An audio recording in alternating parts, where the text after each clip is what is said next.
Hello, and welcome to this week's Movie Math, where Hollywood is horrified, scared, and playing the blame game. But of course, loath to actually blame themselves. There's enough blame for everybody, and I'm going to break it down. But what's going on? Well, last weekend, it looked like Hollywood was turning a corner with releasing movies in theaters, with not just one, but two movies, opening with around 20 million. But then this weekend, the bottom fell out from both of them, with Mortal Kombat in particular fatalitying itself. Because as you can see, in just its second weekend, the movie fell over 70% at the box office, from the biggest hit of the pandemic to the biggest flop. And it lost the number one spot to Demon Slayer, which itself took quite the tumble. Although that is nice for Demon Slayer to at least have the number one spot, during its run. We'll talk about that. And C, while the trades are quick to blame HBO Max availability for Mortal Kombat's brutal drop, I love that Hollywood's like, all of our problems are Warner Brothers' day-and-date digital play. That's not true. Again, I'm going to talk about that. But I just want to say here, how does Hollywood then explain Demon Slayer's huge drop? As I just said, it took a huge tumble, and that movie is still only available in theaters. Not to mention Godzilla vs. Kong was available on HBO Max, and everyone complained about that then, but its second weekend drop was just 56%. Hollywood should have known it was better off then, because this is even worse. And keep in mind that the U.S. is opening up in terms of movie going. Around 70% of all theaters are now open for business this past weekend, this weekend. And restrictions are being rolled back more and more every day, with the vaccine and pandemic fatigue making many bolder in what activities they're willing to do. So I believe the Mortal Kombat situation is a four-pronged problem. That's a lot of prongs. All right, so prong number one. Moviegoers are still clearly divided on whether or not they feel comfortable going to the theater. And this week, by the way, the CDC said if you're vaccinated, you can do more stuff, but they labeled going to the movies as one of the most dangerous things you can do if you're not vaccinated. They even put a red logo next to it. It was one of the only things to get a red logo. So a movie can do big business opening weekend thanks to fans and people who hate the pandemic and want to take a stand. They're like, I'll see anything. But the casual moviegoer still hasn't returned to theaters. The person who doesn't go opening weekend and, who says, it was a big hit, I'll check it out the next weekend. I think those people are saying, it was a big hit, I'll check it out when it goes, to either I'll go watch it on HBO Max where it's available, or I'll wait till it's at a different price point where it's safer, et cetera, et cetera. And there's nothing Hollywood can do about this prong until we reach herd immunity or new coronavirus cases go down substantially for some other reason. All right, the second prong. Streaming did a hell of a job counter-programming this weekend. Amazon had Without Remorse. Netflix had The Mitchells vs. the Machines.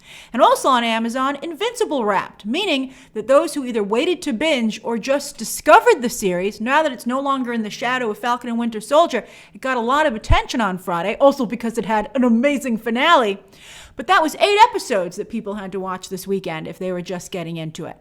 So the movie business, what they need to do here is they need to work harder, as does the movie theater business, to compete with streaming, which is not only to many people right now a safer option, but it has less intrusion. It's often more cost effective. Streaming has a lot going for it. Although I have to say, speaking on the cost-effective angle, I still believe that the future of movie theaters is premium. And in fact, the Hollywood Reporter, some of you sent me this article this week, has said the same thing. I think premium theaters for blockbusters is the future of movie-going business. I think that the mid-range film, unless it's an Oscar film, is still going to mostly gravitate to streaming. All right, so anyway, more streaming content leads to the third prong, and that's that when the weather is so nice, people can do safe outdoor activities during the day and then be safely entertained at home thanks to streaming. Usually people love to escape to movie theaters to either just get out of the house or, when it's summer, for air conditioning. But since movie theaters are still considered pretty risky, the great weather allows people to have a full day, including some entertainment, without having to go to the movies. Now, this is something that won't be as big a problem when the pandemic is over, but again, streaming is becoming a tough competitor because there's the cost-effective element. So people still, when it's nice outside, can say, I had a great day running around outside doing other stuff, and when it comes to being entertained, I can do that at home, thanks to streaming. So that is also another problem, it's going to be a problem for Hollywood going forward. And then the fourth prong is 100% something Hollywood can fix, and that's they need to make better movies. Hollywood has yet to release during the pandemic a truly great blockbuster film that demands to be seen right away.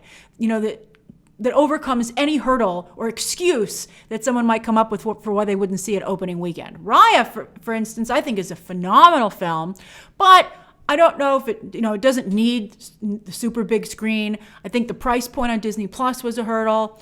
Although that film has been a hit for Disney, they're very happy with the way it's performed. But we'll see. Black Widow will have a Disney Plus component. It might be that F9 is the movie. I hope it's really good. It looks good.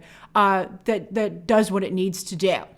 And quite frankly, Mortal Kombat, though, just isn't good enough for casual moviegoers or repeat business, in theaters or on streaming. I feel it would have had a really big drop no matter what the situation was. But it was still very hot out of the gate, with Samba TV, who the heck is that, saying it's the most popular recent streaming movie, more popular than Godzilla vs. Kong and more popular than the Snyder Cut. So I'm sure that Warner Brothers will be doing a lot more with that brand, a Mortal Kombat brand, very soon. I'm sure they're also going to try, though, and fix this because that movie should not have been as poorly received by hardcore fans as it was. And it didn't need to be. Easily fixable. Although there's been a lot of things in Hollywood that have seemed easily fixable, but yet they have not fixed it. Now, as for the rest of the box office, while Demon Slayer again had its own huge drop, it's still a great feather in the movie's cap and for adult animation overall that it did get that #1 spot. All the other box office numbers, as usual, are very piddly. Now, speaking of #1 spots, over on Nielsen, and remember, Nielsen ratings are for a few weeks ago. This was for Easter week, the week of right before Easter. So, Falcon and Winter Soldier lost the top spot with its third episode to The Irregulars, which was not a new show. It was not a new series that week. It debuted the week prior. So that means interest in Falcon and Winter Soldier dipped a little bit, which is alarming. We'll see how it does in the weeks ahead. And Hulu got a show in there. That's fantastic, but still no Invincible. Maybe when it has more episodes up. As for movies, Bad Trip stayed at #1 that week, while Raya, still in there. Concrete Cowboy debuted in the top 10, which I'm so happy to see. I thought that was a really good film. While Hop, also on Netflix, was a big hit for Easter weekend. It's holiday specific and it's free with your subscription. Now, over on Netflix this week, sure enough, The Mitchells vs. the Machines was #1, as I suspected, but it's doing very, very well.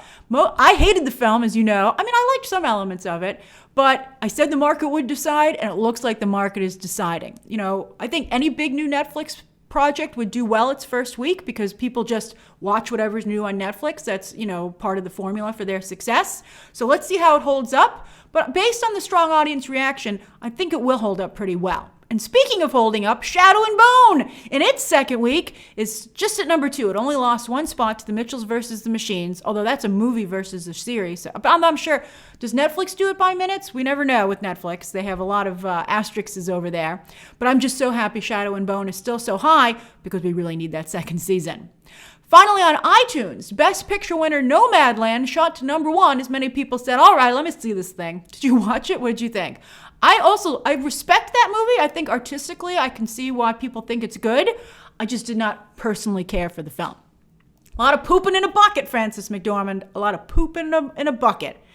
But, she ended up crapping out an Oscar. All right, so anyway, I couldn't help myself. She started us on this poop train.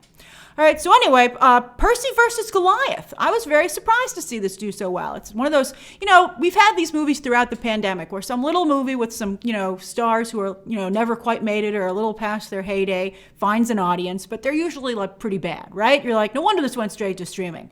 But people seem to like this one. It has a good Rotten Tomatoes score, has a high score on iTunes. Did you watch Percy versus Goliath? Was it good? Is it worth the rest of us checking out?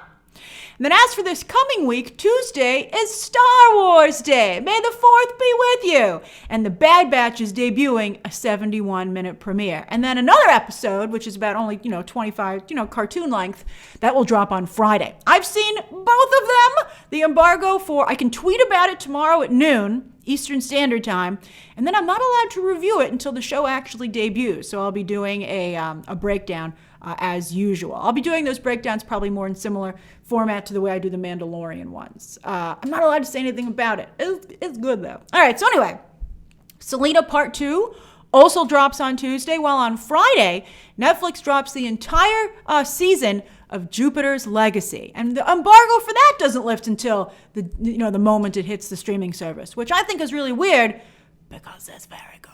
All right, so anyway, I'll be covering that fully. And then also The Wrath of Man hits theaters exclusively, taking Black Widow's former spot to kick off the summer movie season.